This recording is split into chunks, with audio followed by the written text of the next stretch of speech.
So, okay children, now question number 4, collection of boys in your class. आप अपनी class के boys का collection बनाते हैं. So it is a well defined collection because आपके answer change नहीं हो सकते.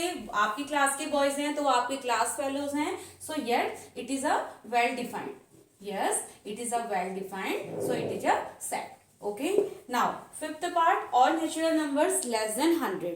100 से छोटे नेचुरल नंबर्स का सेट. 100 से छोटे अगर आप नेचुरल नंबर्स का सेट बनाएंगे तो इट विल 1 2 3 और आपके ऐसे ही अप टू 99 तक ये आंसर आपके सभी एलिमेंट सेम होंगे.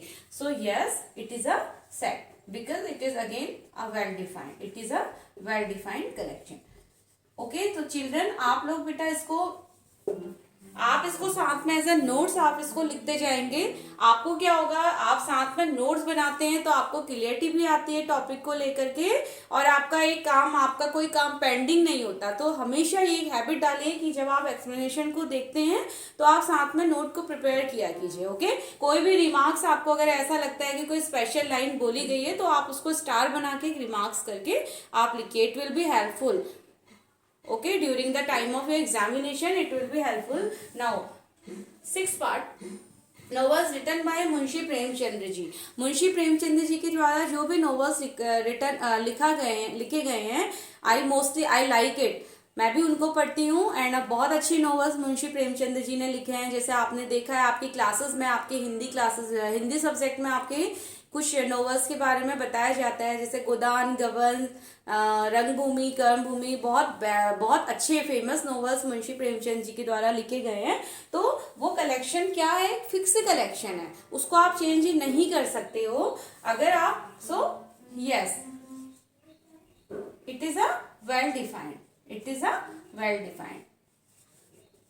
अगर आप मुंशी प्रेमचंद्र जी के द्वारा लिखे गए सभी नॉवेल्स को अगर आप एक लिस्ट प्रिपेयर करते हैं, उसको एक सेट के फॉर्म में आप सारे नॉवेल्स को ऐड करते हैं, so the answer will be same. Right, answer तो आपके सेम रहेंगे. Now seventh is collection of all even integer.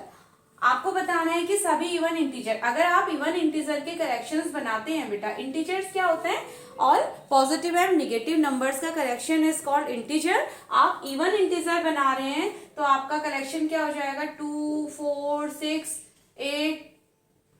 तो ये आपके answer it will be same. So answer will be yes it is again it is well defined. It is well defined. It is well defined collection. Now, eighth part is the collection of questions in this chapter. आप अगर इस chapters में आए सभी questions का collection बनाते हैं, आपके चैप्टर 1 में आपने जितने भी क्वेश्चंस देखे अगर आप उनका एक कलेक्शन क्रिएट करते हो बेटा, सो यस वो भी क्या होगा, सेम होगा. क्वेश्चन नंबर फिक्स है आपके, यानी कि जो क्वेश्चन टर्म्स हैं दे आर फिक्स. तो yes it is well defined.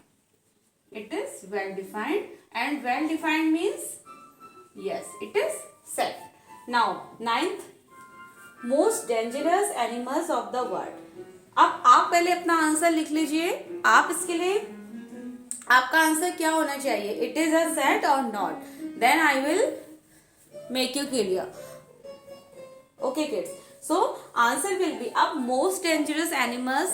It may be any one animal may be changed for one person and it may not be dangerous for the other person. ऐसा हो सकता है kids कि अगर कोई भी danger animals है मे बी वो पर्सन टू पर्सन चेंज हो सकता है. आपके लिए मे बी कोई डॉगी डेंजरस हो सकता है, किसी अनदर पर्सन के लिए कोई एलिफेंट डेंजरस हो सकता है, या मे बी किसी को कैट से डर लगता हो, किसी को लेजर्ड से डर लगता है. So it can be change from person to person. So no it is not well defined. It is not well defined. So with this question we are going to finish our question number 1. अब आपका question number 2 में start करती हूँ kids. So please I hope कि सभी ने यहाँ पर अपने नोट्स अच्छे से प्रिपेयर किए होंगे और आप बेटा स्टार्टिंग से आप हैबिट डालिए नोट्स की. It will be helpful. काम को बिल्कुल आप लोग पेंडिंग मत रखा कीजिए. It is a very senior class. Okay, so yes